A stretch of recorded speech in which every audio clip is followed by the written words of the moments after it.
पहले हम वचन की ओर चलेंगे, फिर प्रार्थना करेंगे। हे पिता परमेश्वर, आपका धन्यवाद करते हैं पिता परमेश्वर। हे पिता परमेश्वर, तेरा पाक रूह काम करे खुदा बाप, तेरे आशीष की वर्षा हो खुदा बाप, तेरा आत्मा ठहर जाए मेरे परमेश्वर, हर एक डिस्टर्बेंस की आत्मा को दूर करते हैं मसीह के नाम से। हम भजन संहिता 50 निकालेंगे। 50 का 7 से पढ़ूंगी मैं। यहाँ लिखा है, हे मेरी प्रजा सुन, मैं बोलता हूँ, और हे इज़राइल, मैं तेरे विषय साक्षी देता हूँ। परमेश्वर तेरा परमेश्वर मैं ही हूँ। मैं तुझ पर तेरे मेल बलियों के विषय में दोष नहीं लगाता। तेरे होम बलि तो नित्य मेरे लिए चढ़ते हैं। मैं ना तो तेरे घर से बैल, न तेरे पशुशाला से बकरे लूंगा, क्योंकि वन के सारे जीव जंतु, हजारों पहाड़ों के जानवर मेरे ही हैं। पहाड़ों के सब पक्षियों को मैं जानता हूँ, और मैदान पर चलने फिरने वाले जानवर मेरे ही हैं। यदि मैं भूखा होता तो तुझसे ना कहता, क्योंकि जगत और जो कुछ उसमें है वह मेरा है। क्या मैं बैल का मांस खाऊं या बकरों का लहू पीऊं? परमेश्वर को धन्यवाद ही का बलिदान चढ़ा, परम प्रधान के लिए अपनी मन्नतें पूरी कर। यहाँ आप ध्यान देंगे तो 50 के 12 में लिखा हुआ है, यदि मैं भूखा होता तो तुझसे ना कहता, क्योंकि जगत और जो कुछ उसमें है वह मेरा है। जब हम परमेश्वर को कोई बलिदान चढ़ाते हैं, कोई ये ना सोचे कि अरे ये वचन तो ये कहता है परमेश्वर को ये चीज की जरूरत ही नहीं है, परमेश्वर की इस चीज की आवश्यकता ही नहीं है, क्योंकि उसके पास तो वो सर्वशक्तिमान है, वो दुनिया का मालिक है, उसके क्या कमी है। मगर क्या कह रहा है, क्या मैं बैल का मांस खाऊं या बकरों का लहू पीऊं? कह रहा है कि जो तुम करते हो तो क्या वो मैं खाता हूँ? क्या तुम अपने लिए नहीं करते हो? क्योंकि हम जो कुछ परमेश्वर के लिए करते हैं वो हमारे ही ऊपर होता है। तो परमेश्वर को बलिदान कैसे चढ़ाना है? परमेश्वर को धन्यवाद ही का बलिदान चढ़ाना है। परम प्रधान के लिए अपनी मन्नतें पूरी करे। एक बार कह रहा है, ध्यान से वचन पढ़ने की जरूरत है। ये बलिदान क्या चीजें हैं? एक बार कह रहा है मुझे इसकी जरूरत नहीं, फिर यहाँ कह रहा है उसे पूरी कर, बलिदान चढ़ा, धन्यवाद ही का बलिदान चढ़ा। परम प्रधान के लिए अपनी मन्नतें पूरी कर, जो तूने मन्नतें मानी उसे पूरी कर। बलिदान का मतलब ये होता है हम परमेश्वर के साथ वाचा बांध रहे हैं, प्रॉमिस कर रहे हैं। जैसे परमेश्वर ने वाचा हमसे बांधी। यहाँ हर समय मैं बोलती रहती हूँ 50-50 का काम है हर चीज का। हमारा और परमेश्वर का 50% वो काम करता है, 50% हमें अपना करना पड़ता है। परमेश्वर ने अपने इकलौते पुत्र को दे दिया, ठीक है, उसने अपना वाचा पूरा कर दिया, अपना प्रेम दिखा दिया। अब हमारा क्या काम है? उसने 50% काम कर दिया, अब हमारा क्या काम है? हमारा उद्धार कैसे होगा? यीशु मसीह पर ईमान लाना पड़ेगा, विश्वास करना पड़ेगा, तभी हमारा उद्धार होगा, है ना। अगर हम सोच ले सारी दुनिया को उद्धार हो गया, नहीं, उस पर जो कोई विश्वास करेगा वो नाश नहीं होगा। तो सेम यहाँ लिखा हुआ है कैसे बलिदान चढ़ाना है, धन्यवाद ही का बलिदान चढ़ाना है, परम प्रधान के लिए अपनी मन्नतें पूरी कर। यहाँ जैसे 50 के 5 में लिखा है, मेरे भक्तों को मेरे पास इकट्ठा करो, जिन्होंने बलिदान चढ़ाकर मुझसे वाचा बांधी है। बलिदान जब हम चढ़ाते हैं, टाइट दान दसमान परमेश्वर के कामों के लिए जो भी कुछ करते हैं, हम क्या करते हैं? परमेश्वर के साथ वाचा बांधते हैं, प्रॉमिस करते हैं परमेश्वर से। जैसे अगर हम उत्पत्ति की पुस्तक में निकाले, उसका 28 का 10 से मैं पढ़ रही हूँ। याकूब बेरशेबा से निकलकर हारान की ओर चला। ये क्या है? एक वाचा है, जबरदस्ती परमेश्वर थोप नहीं रहा कि ऐसे ही करना है। वाचा है, जिसका परमेश्वर के साथ संबंध अच्छा होता है वो अपने आप वो बंधने लग जाता है।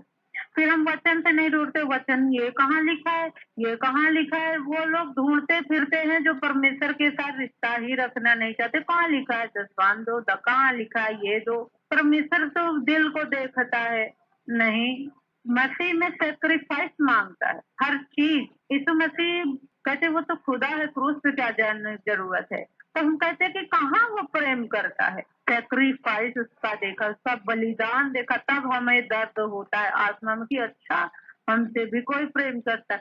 सेम चीज हम परमेश्वर के साथ वाचा बांधते हैं जब बलिदानों को चढ़ाते हैं। यहाँ लिखा है याकूब बेर्शेबा से निकलकर हरान की ओर चला और उसने किसी स्थान में पहुंचकर रात वहीं बिताने का विचार किया, क्योंकि किसने? याकूब ने। क्योंकि सूर्य अस्त हो गया था, इसलिए उसने उस स्थान के पत्थरों में से एक पत्थर ले अपना तकिया बनाकर रखा और उसी स्थान में सो गया। आपको पढ़ना नहीं आता तो आप ध्यान से सुने ताकि परमेश्वर की पहचान में बढ़ सके। आप उसकी पहचान में बढ़ते हैं तो क्या होता है? उसके काम, उसकी आशीष आप पर आती है। उसी स्थान में सो गया। तब उसने स्वप्न में क्या देखा कि एक सीढ़ी पृथ्वी पर खड़ी है, उसका सिरा स्वर्ग तक पहुंचा है, परमेश्वर के दूत उस पर से चढ़ते उतरते हैं। यहोवा उसके ऊपर खड़ा होकर कहता, मैं यहोवा तेरे दादा अब्राहम का परमेश्वर, इसहाक का भी परमेश्वर, जिस भूमि पर तू लेटा है उसे मैं तुझको और तेरे वंश को दूंगा। देखो परमेश्वर क्या दे रहा है? आशीष दे रहा है। तेरा वंश भूमि की धूल के किनकों के समान बहुत होगा, पश्चिम पूरब उत्तर दक्षिण चारों ओर फैलता जाएगा। आज देखो सब जगह फैलता जा रहा है। हम याकूब के वंश से ही तो हैं, अब्राहम के वंश से ही तो है ना, यीशु मसीह की वंशावली से ही तो। आज हम चारों तरफ फैलते ही तो जा रहे हैं ना। और सुन, मैं तेरे संग रहूंगा, जहाँ कहीं तू जाए वहाँ तेरी रक्षा करूंगा, तुझे इस देश में लौटा ले आऊंगा। मैं अपने कहे हुए को जब तक पूरा न कर लूं तब तक तुझको ना छोड़ूंगा। तब याकूब जाग उठा और कहने लगा, निश्चय इस स्थान में यहोवा है, मैं इस बात को ना जानता था। और भय खाकर उसने कहा, यह स्थान क्या ही भयानक है, या तो परमेश्वर के भवन को छोड़ कुछ नहीं हो सकता, वरन यह स्वर्ग का फाटक ही होगा।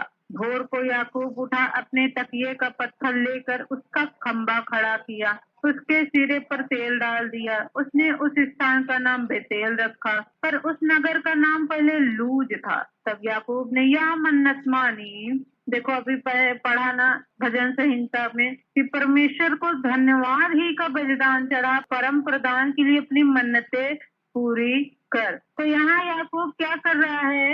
याकूब ने यह मन्नत मानी, यदि परमेश्वर मेरे संग रहकर इस यात्रा में मेरी रक्षा करे और मुझे खाने के लिए रोटी, पहनने के लिए कपड़ा दे, मैं अपने पिता के घर में कुशल क्षेम से लौट आऊं, तो यहोवा मेरा परमेश्वर ठहरेगा। यह पत्थर जिसका मैंने खंबा खड़ा किया परमेश्वर का भवन ठहरेगा। जो कुछ तू मुझे दे उसका दशमांश मैं अवश्य ही तुझे दिया करूंगा। तो ये याकूब क्या कर रहा है? परमेश्वर से वाचा बांध रहा है। ये क्या है? वाचा है। जैसे अब्राहम ने, इन लोगों ने कहीं वचन ढूंढने नहीं गए, कहाँ लिखा है? परमेश्वर कहाँ कह रहा है? कहाँ कह रहा है? रिश्ता होता है ना, वो वाला ये ऑटोमेटिक निकल के आता है। ये परमेश्वर आपको नहीं कहेगा ऐसा ही करो वैसा ही। जो चीज के लिए परमेश्वर कहता है वही चीज आपको करना है। तो यहाँ क्या कर रहा है याकूब? धन्यवाद का बलिदान चढ़ा रहा है। परमेश्वर नहीं कह रहा है, मांग रहा है वो। ये क्या है? ये वाचा है। याकूब क्या कर रहा है? धन्यवाद का बलिदान चढ़ा रहा है। अब फिर आगे जब देखेंगे याकूब झूठे मामा के यहाँ गया था और कितना फूल फल कर वो आया था, और आज तक फूल फल रहा है उसका वंश। तो परमेश्वर ने उसको दर्शन में, सपने में पहले ही आशीष दे दी, मगर याकूब का रिश्ता, जिसका रिश्ता परमेश्वर के साथ अच्छा है संबंध, वो वाचा उसके साथ प्रॉमिस करेगा ही। तो ये क्या है? वाचा है। सच्ची आराधना यही है। अगर आप जबरदस्ती, कोई है मन में शक है, संदेह है, ऐसा नहीं करना चाहिए। परमेश्वर फिर कह रहा है कि क्या मैं भूखा हूँ तुम्हारे बलिदान का? क्या मैं ऐसा हूँ? नहीं तो धन्यवाद का बलिदान चढ़ा, अपनी वाचा को पूरी कर, ताकि मैं संकट के दिन तू मुझे पुकार, मैं तुझे छुड़ाऊंगा। इसलिए परमेश्वर का धन्यवाद करे जो हमको परमेश्वर ने आशीष दी, बरकत दी, छुटकारा दिया खुदा ने।